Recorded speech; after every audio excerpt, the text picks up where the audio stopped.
In this film, I'm going to be talking about the exposure triangle. It's a basic fundamental principle of exposure, and a good understanding and use of it will help you to get better exposures and more consistent ones too. Now, the exposure triangle is made up of three things: the aperture, the shutter speed, and the ISO. When light comes into the camera, it first of all enters through the aperture, then it goes through the shutter, and finally it hits the sensor. The sensor is the equivalent of film and gathers light and makes the actual picture. I'll be talking about each of those three different things, but first of all, let's look at apertures. I tend to think of apertures as being like the pupils of our eyes. They open up to allow more light in, and they close down to reduce the amount of light. We're fantastic, us humans, aren't we? Our eyes do it automatically, but with a camera, you have to give it a helping hand. So the aperture controls the amount or the quantity of light coming into the camera, and the aperture is always open to 1 degree or another. When the aperture is opened up, then more light is let through, and obviously when the aperture is closed down, less light is let through. The next thing on the exposure triangle is the shutter speed. Now, unlike apertures, which are open all of the time, the shutter opens and closes, a little bit like shutters on a window. And the shutter opens and closes at different speeds, so it controls the duration of the light. Generally speaking, in most photos that you'll take, the shutter opens for just a fraction of a second to reduce the duration of light going through it, like this. But it can also remain open for several seconds, like this, to increase the amount of light going through it. So, now let's take a look at the way the aperture and the shutter speed work together as a team to balance out the light and to create a photo that is properly exposed. That is, it's not too light and it's not too dark. Let's say we were using a wide aperture so that lots of light was coming into the camera. To balance that out, we would need to use the faster shutter speed to reduce the duration of the light coming in. Otherwise, the picture will be too bright. Here's an example then of a wide aperture and fast shutter speed in action. Watch carefully, blink and you'll miss it. In case you missed it, let's do that again. Now let's do the exact opposite. Let's say we have a small aperture, so now less light is going to be coming through the lens, and so to balance that out and to make up for the smaller quantity of light, we would need a slower shutter speed, which will therefore increase the duration of the light. We can easily achieve this balancing act between apertures and shutter speeds by using the automatic modes built right into your camera.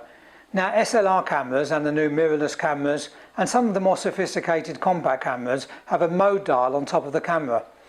But because compact cameras are so small, they don't have room for this mode dial, so you can usually change the settings via the menus. It's easily done.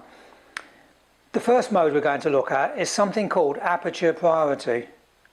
Canon refer to it as the AV mode, aperture value. Nikon and other cameras, on the other hand, refer to this mode as the A mode. The way it works is you set the aperture value, whether it's a large or small aperture, and the camera automatically figures out the corresponding correct shutter speed to give you a properly exposed photo.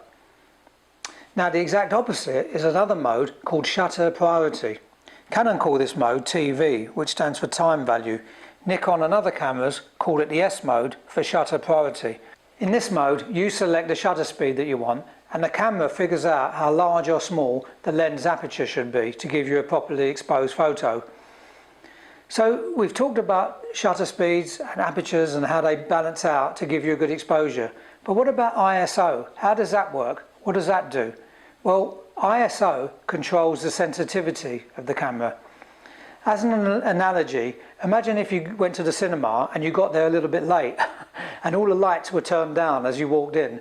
It would be almost pitch black, you'd hardly be able to see a thing. But then after a short while, your eyes adjust to the dark theatre and you can start seeing the rows of seats and other people. And then afterwards, when you leave the cinema, everything looks a little bit too bright, doesn't it? Especially if the sun is shining. But your eyes soon adjust. So the camera sensor is a little bit like our eyes in that it can be less or more sensitive to light. Higher ISO numbers like 3200 and 6400 make the sensor very sensitive to light, allowing you to take photos in low light without a flash, just like our eyes in a dark cinema. Lower ISO numbers like 100 and 200 make the sensor less sensitive to light, which is much better for taking photos outside. So we have three factors that work together to control the exposure: aperture, shutter speed and ISO, and they're all important in their own way.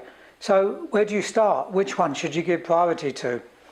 Well, as well as making the sensor more or less sensitive to light, ISO also has a big impact on image quality, especially in regard to noise or grain, as it used to be called. There's a whole film dedicated to ISO elsewhere on the site, and I recommend you take a look at that. So when it comes to aperture priority or shutter speed priority, which one of those should you choose? Well, that depends very much on the type of picture you want to take, and this is where you start to get creative. If you want to control the depth of field, to control the amount of the image that's in focus from front to back, to maybe blur the background for a portrait, or maybe you want to take a landscape photo where everything is in focus, then you should choose aperture priority.